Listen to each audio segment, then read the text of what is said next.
Bonjour à tous, je suis Célia Rabi et je suis étudiante en deuxième année de thèse CIFRE. Donc j'ai le plaisir aujourd'hui de vous présenter mon projet de thèse qui est issu en fait d'une collaboration entre la société 4P Pharma et le laboratoire INSERM SABNP. On a aussi la chance de collaborer avec une start-up, Synsight, pour l'aspect criblage de molécules en utilisant l'intelligence artificielle. Alors, le but de mon projet, c'est de cribler à haut contenu des petites molécules interférant avec les auto-assemblages cytoplasmiques de TDP-43 dans un contexte de sclérose latérale amyotrophique, dite SLA. Alors, rapidement, vous savez que la SLA, c'est une maladie neurodégénérative fatale et dans 10 des cas, on a une origine génétique. Donc en fait, il y a certaines mutations, qui sont retrouvées, dans la plupart des cas, dans des protéines de liaison à l'ARN, telles que TDP-43, qui est notre cible pour ce projet, ou bien FUS. Et une des caractéristiques majeures de la SLA, c'est que dans 97 des cas, on retrouve des agrégats cytoplasmiques composés majoritairement de la protéine TDP-43 dans les neurones de patients. Malheureusement, il n'existe aucun traitement efficace à ce jour et c'est pour ça qu'il existe un besoin urgent, non satisfait, de développer des nouvelles stratégies thérapeutiques pour la maladie. Alors, comme je vous l'ai dit, TDP-43, c'est notre cible pour ce projet. Alors, qu'est-ce que c'est? TDP-43, c'est une protéine qui se lie à l'ARN et qui forme et qui régule en fait le métabolisme des ARN en régulant par exemple la fonction d'épissage de certains ARN messagers. Ce qu'on sait, c'est qu'il existe plus de 30 mutations qui sont associées à la SLA et de manière surprenante, la majorité de ces mutations se retrouvent dans le domaine C-terminal de TDP-43. Alors TDP-43, il est aussi impliqué dans la formation de compartiments sans membrane, dans les cellules, comme par exemple les granules de stress qui sont formés suite à un stress oxydant, par exemple. Et ce processus-là, il est appelé séparation de phase liquide-liquide. Alors, c'est-à-dire que TDP-43, normalement, il est soluble dans la cellule. Et pour former ces compartiments, les protéines TDP-43, elles ont besoin d'interagir entre elles. Et dans le cas de la formation d'une granule de stress, cette interaction protéine-protéine va permettre en fait de stocker et de protéger les ARN messagers de la cellule du stress oxydant. Et dans le cas de la maladie, ce processus physiologique très important peut être dérégulé en présence, par exemple, de mutations dans le gène TDP-43.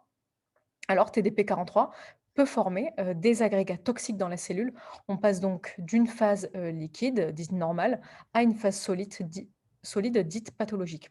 Et récemment, il y a des papiers qui ont montré que les granules de stress pourraient servir d'intermédiaire à la formation, d'agrégats cytoplasmiques composés de la protéine TDP-43 et donc à un gain de fonction toxique et à l'apparition, de la SLA. Alors justement, la question qu'on se pose dans ce projet, c'est de finalement savoir comment les mutations du gène TDP-43 sont impliquées dans la dérégulation des phases liquides et dans l'agrégation cytoplasmique observée chez les patients SLA. Notre but, c'est de trouver des petites molécules permettant de limiter l'agrégation de TDP-43 pour la SLA en agissant justement sur la transition de phase liquide à la transition donc à un état solide et le rôle d'épissage, de TDP-43. Alors ce projet de recherche est très intéressant puisqu'il combine 2 aspects.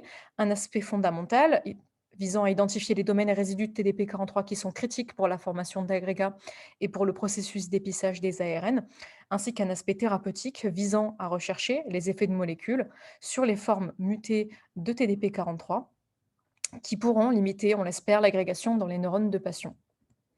Alors justement, pour étudier ce phénomène de séparation de phase liquide-liquide au laboratoire, on possède une méthode unique, originale, qui est le microtubule bench, et qui utilise en fait le réseau de microtubules comme plateforme intracellulaire pour détecter les interactions protéine-protéine.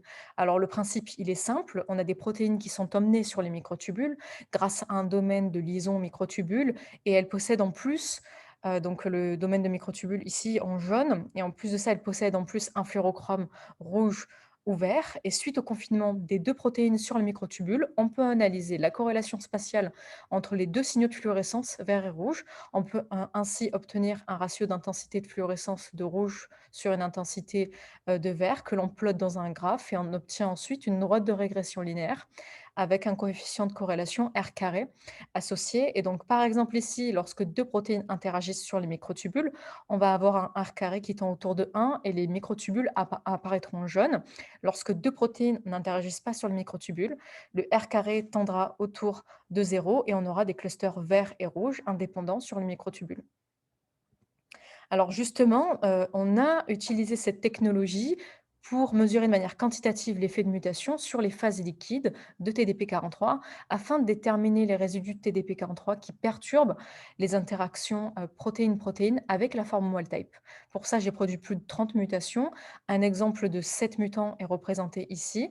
Et on peut voir ici que les mutants 2, 3, 4, 6 et 7 altèrent de manière significative leur interaction avec la forme wild type de TDP-43 sur le microtubule, comme vous pouvez le voir aussi ici, avec la diminution du R carré pour certains mutants par rapport à la condition wild type, ce qui souligne l'importance de certains résidus dans la fonction normale de TDP-43.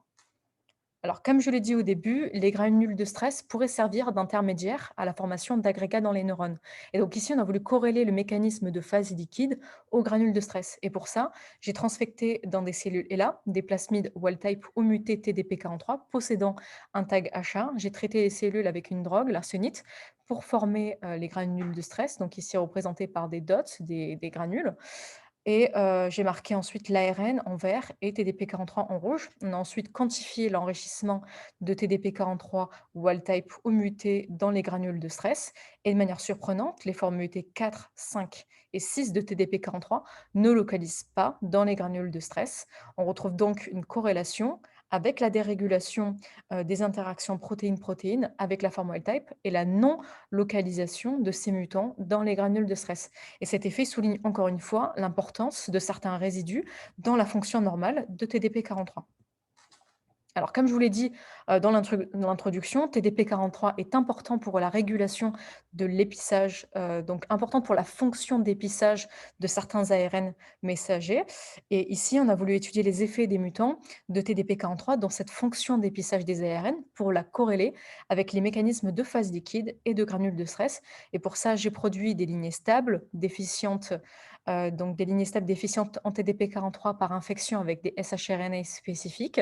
J'ai co-transfecté les plasmides wild type ou mutés avec un reporter d'épissage pour calculer en fait l'efficacité de TDP-43 grâce à la fluorescence émise par le reporter d'épissage selon les conditions. J'ai ensuite fixé les cellules et analysé les résultats. Et on peut voir ici que les mutants qui ne localisaient plus dans les granules de stress, donc les mutants 4, 5, 6, montre aussi un défaut dans le rôle d'épissage des ARN messagers, puisqu'on a une diminution significative de l'efficacité d'épissage pour ces mutants par rapport au contrôle positif. Et donc la mutation de ces résidus conduit à une altération de la fonction d'épissage impliquant TDP-43. Alors pour conclure, certains mutants TDP-43 perdent leur auto-assemblage.